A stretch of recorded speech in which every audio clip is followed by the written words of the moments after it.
आज आपके लिए टॉपर एकेडमी लेकर आया है ज्योग्राफी का अगला चैप्टर भारत की प्राकृतिक वनस्पतियाँ। तो बिना देर लगाए हम इस चैप्टर को स्टार्ट करते हैं। देखिए, किसी क्षेत्र विशेष में प्राकृतिक रूप से उगने वाले पेड़ पौधे के समूह को वनस्पति कहा जाता है। यानी कि पौधों का वह समूह जो बिना किसी मानवीय सहायता के जंगली अवस्था में सामूहिक रूप से उगते हैं, उसको क्या कहेंगे? प्राकृतिक वनस्पति कहेंगे। भारत अत्यधिक विविधतापूर्ण जलवायु एवं मृदा का देश है, इसलिए यहाँ विभिन्न प्रकार की प्राकृतिक वनस्पतियाँ पाई जाती है। उदाहरण के तौर पे हम देखेंगे उष्णकटिबंधीय वनों से लेकर टुंड्रा प्रदेश के वनों तक की वनस्पतियाँ यहाँ पर मिलती है। भारत की प्राकृतिक वनस्पतियाँ को विभिन्न भागों में बांटा गया है, जिसकी चर्चा किया गया है, जैसे कि उष्णकटिबंधीय सदाहरित वन, उष्णकटिबंधीय आर्द्र पर्णपाती वन, उष्णकटिबंधीय शुष्क पर्णपाती वन, कंटीले वन एवं झाड़ियाँ, पर्वतीय वन, ज्वारीय वन। अब बारी बारी से हम इन सारे वनों को विस्तार में पढ़ेंगे। कुछ आपके बोर्ड पे लिखा हुआ है, इसका आप स्क्रीनशॉट लेकर इसके बार बार इस वीडियो को देखकर आप इसको क्लियर कर सकते हैं। पहले हम बात करेंगे उष्णकटिबंधीय सदाहरित वन के बारे में। देखिएगा, 200 सेंटीमीटर से अधिक वर्षा के क्षेत्रों वाले में ये वन मिलते हैं। इसके मुख्य क्षेत्र हैं सह्याद्री जिसे पश्चिमी घाट भी कहा जाता है, सह्याद्री है, शिलोंग पठार और अंडमान निकोबार द्वीप समूह और लक्षद्वीप इसके मुख्य क्षेत्र हैं। उत्तरी सह्याद्री प्रदेश में इस वनों को सुलास वन भी कहा जाता है। इन वनों की लकड़ियाँ बहुत कठोर होती है और पेड़ों की ऊंचाई लगभग 60 मीटर से अधिक पाई जाती है। उदाहरण के तौर पे देखते हैं क्या है, महोगनी है, रोजवुड, बांस, बेत, सिनकोना, रबर इत्यादि। अगला हम वन है उष्णकटिबंधीय आर्द्र पर्णपाती वन।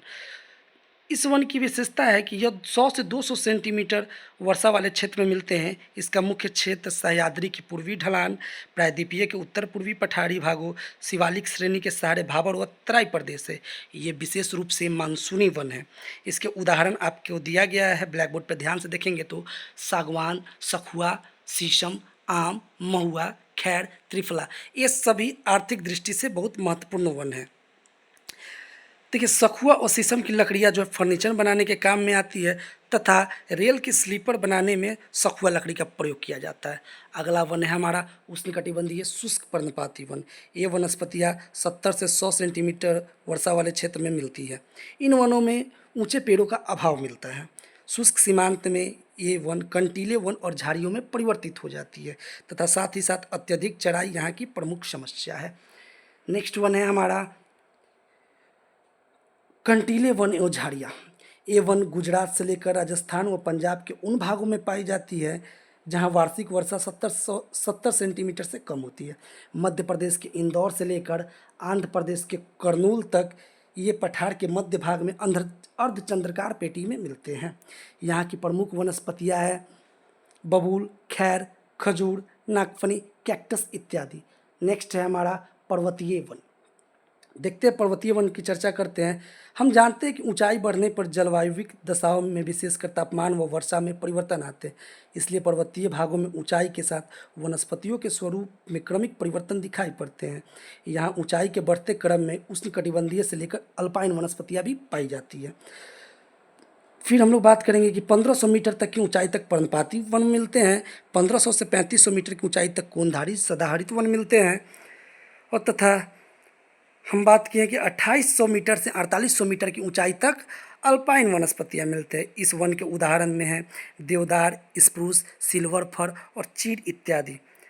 यहाँ प्रारंभ में चिनार व अखरोट के पेड़ एवं अल्पाइन चारागाह हैं, जबकि अधिक ऊंचाई पर कोई वनस्पति नहीं मिलती है। ध्यान रखेंगे कि बहुत ज़्यादा ऊंचाई पे जाइएगा, यानी कि 2800 से 4800 मीटर से भी ऊंचाई पे जाइएगा तो यहाँ पे आपको वन देखने को नहीं मिलेगा। और अंतिम और लास्ट छठा है ज्वारीय वन। इस वन के बारे में थोड़ा बात करते हैं। ज्वारीय वन जो बहुत इंपॉर्टेंट है, एग्जाम में पूछे जाते हैं ज्वारीय वन के उदाहरण में। चले बात करते हैं, आगे बढ़ते हैं। ये वन मुख्यतः उन भागों में मिलते हैं जहाँ नदियों का ताज़ा जल समुद्री जल से मिलता है एवं परिणाम स्वरूप दलदली भाग बन जाता है। गंगा, गोदावरी, कृष्णा आदि के निम्न डेल्टाई भाग इन वनस्पतियों के आदर्श उत्पत्ति क्षेत्र है। यहाँ की प्रमुख वनस्पतियाँ में देख सकते हैं, ब्लैक बोर्ड पर लिखा हुआ है कि मैंग्रोव, सुंदरी, कैजुरीना, केवड़ा एवं बेंदी यहाँ की प्रमुख वन है।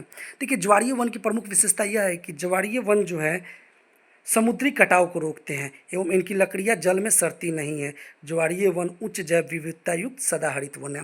थोड़ा बहुत हम वन पे चर्चा कर लेते हैं। वन होता क्या है भाई? तो वैसा व्यापक क्षेत्र जो पूर्णतया वृक्षों से आच्छादित हो तथा पर्यावरण के साथ साथ उस क्षेत्र की पूरी जैविक क्षमता में सुधार करते हो, वन कहलाते हैं। वन अर्थव्यवस्था के प्रमुख घटक होते हैं तथा आर्थिक विकास में इनका विशेष योगदान है। चलिए कल हम मिलते हैं नेक्स्ट चैप्टर के साथ। आप लोग कमेंट में बता सकते हैं कि नेक्स्ट चैप्टर क्या चालू किया जाए। कुछ निजी कारणों की वजह से हम आप लोग के सामने लाइव नहीं आ पाए हैं। कोशिश करेंगे कि कल हम लाइव आ जाएं। कुछ तबीयत ठीक नहीं रहने के कारण।